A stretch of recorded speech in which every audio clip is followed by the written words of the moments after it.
So this is the one-arm dumbbell row. Now there's a lot of ways to perform a row. You'll see some people put their knee on the bench and do it this way.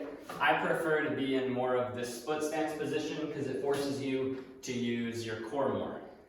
So in terms of the setup, you're going to want to put your hand on something that allows your chest to be a little bit higher than your hips. Okay, so you wouldn't want to be down here, nor would you want to be up here. You'll go into this position, and then from there you're going to want to drop 1 foot back. Okay, that allows there to be space for the dumbbell when you row.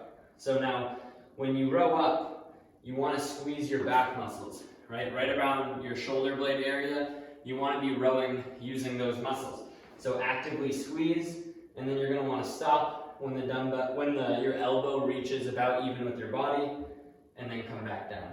Here, back down.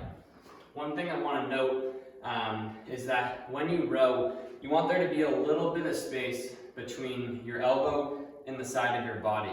I'll show you from this position so you can see. You don't want your elbow to be tucked in right to your body, nor do you want it to be too flared. So find, a little bit of space, not too much, but just a little bit. Now, there's 3 mistakes that people will typically make with this exercise. The first is rowing way too high, okay? So you don't want to row up here with your elbow, okay? That's going to put a lot of stress on your shoulder, and it might even harm your elbow as well. So when you row, once your elbow reaches the side of your body, come back down. The second mistake people will make is rowing with their biceps, okay? So again, this is a back exercise, so you don't want to row like this with your biceps.